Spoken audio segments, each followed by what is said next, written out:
With trembling hands, Sarah pulled the key from her pocket, and its metal paled against her fingertips.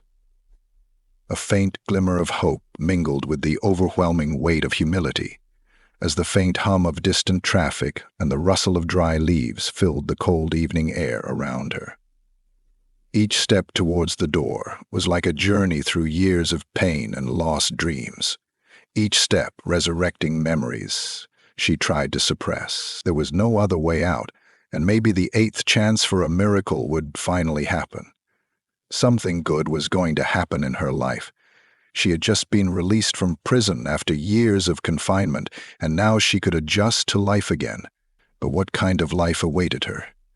Her husband had abandoned her, her parents had passed away early, and thank God they hadn't lived to see her disgrace.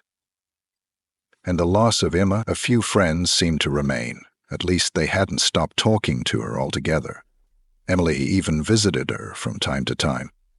Sarah didn't want to become a burden, so she appreciated their support and help, though it often made her feel even stranger in her own existence. Her plan was to try and get into her apartment first.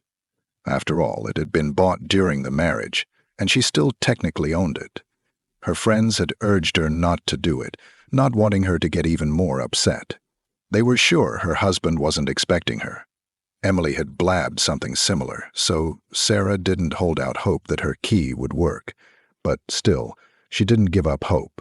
Faith in a miracle, childish naivete that stubbornly refused to die. The festive atmosphere of New Year's Eve was still faintly felt. Strings of twinkling lights adorned the windows, and faint sounds of holiday music came from the distant apartments. Sarah remembered New Year's Eve many years ago, when she and David had toasted with cheap champagne, laughed at the modest decorations, and dreamed of a bright future. The contrast between that joyous night and the present reality felt like a knife stabbing into her chest. It was a time when people had to make decisions, to start over. But for Sarah, it was a cruel reminder of a world to which she no longer belonged. It seemed a new life was to begin, but the reality was different. Nothing good was in store.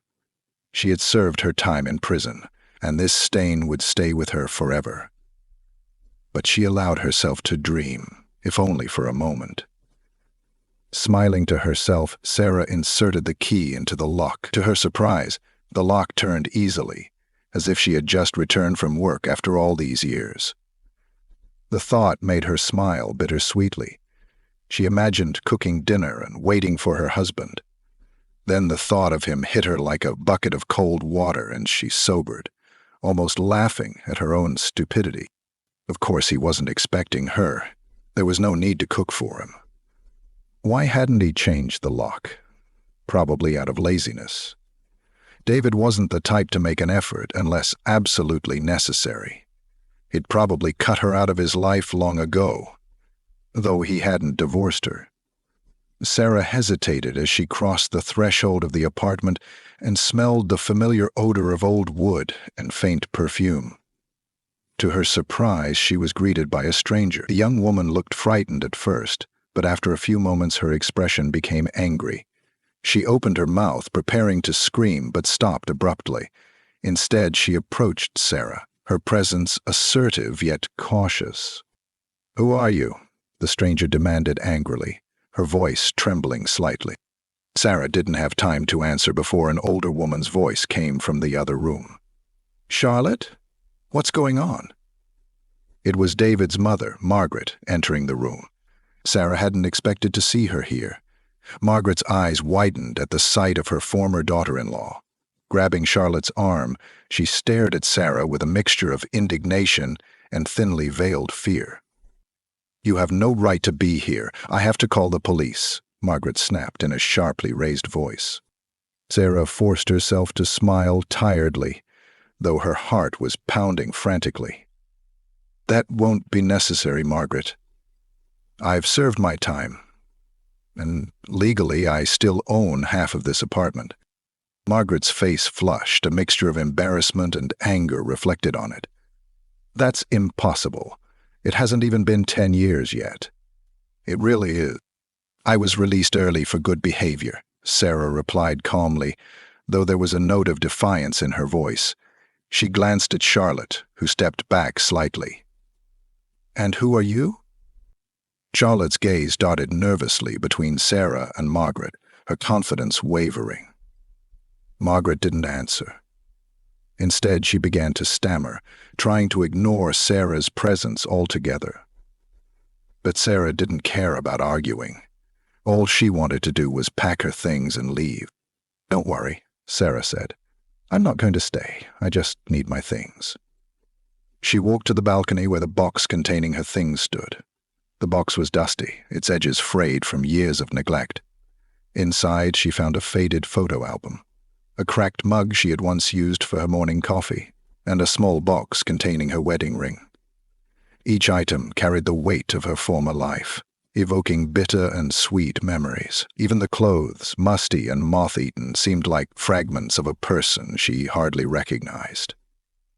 When she touched them, her heart was filled with longing and sadness. Thankful that they had not been thrown away, she began to take them apart. The things were old and mostly useless, but she took what she could carry. As she walked outside with the box, she struggled to hold back tears. 7 years had passed, and there was nothing left of her former life. Sitting on the curb waiting for a cab, she reflected on how quickly time had flown by in retrospect, but how agonizingly slow it had dragged on day after day in prison. The loneliness, the endless string of monotonous days, and the constant struggle to maintain her dignity under harsh conditions had hardened her and left deep scars. Memories of her life before prison came flooding back to her with renewed vigor. She and David had only been married for 2 years before everything fell apart. They'd saved up for an apartment, selling everything they could to afford it. David's father even sold his car to help with the down payment, much to Margaret's fury. Margaret had never approved of Sarah, thinking her unworthy of her son. Sarah had hoped that time would soften her mother-in-law's contempt, but it only worsened. A week after the wedding, David's father died. Suddenly, an autopsy revealed that he had been poisoned. Suspicion immediately fell on Sarah. Margaret accused her of trying to eliminate David's family in order to get the apartment to herself, and told everyone tales of Sarah's alleged greed and ambition.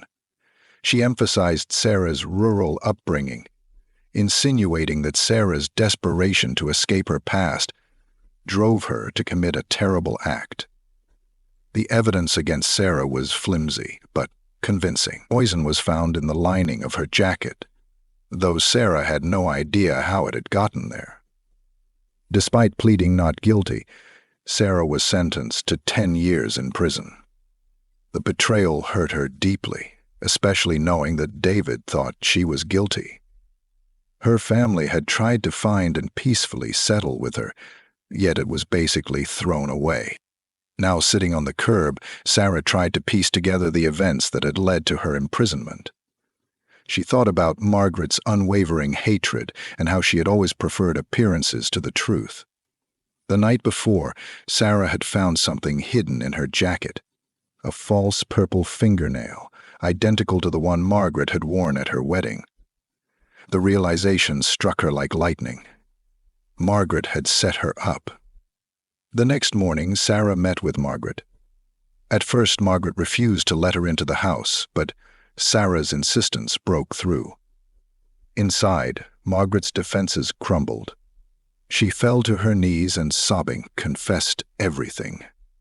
Margaret acted out of desperation and jealousy, unable to bear the thought of Sarah inheriting the apartment.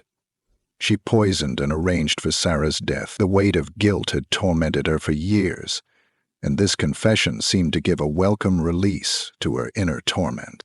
Later that day, Sarah shared Margaret's confession with David. He didn't believe it at first, but Sarah recorded the conversation. After listening to his mother's words, David was devastated. He apologized to Sarah, gave up his rights to the apartment, and agreed to a divorce. Although the lost years could never be regained, Sarah felt somewhat vindicated. She decided to forgive Margaret, leaving judgment to a higher power. Back in her apartment, Sarah took a deep breath, determined to rebuild her life, no matter how shattered the foundation seemed. Enough. Thank you for listening to this story. If you enjoyed it, please support the channel by liking and sharing. Your support means a lot to us. Until next time.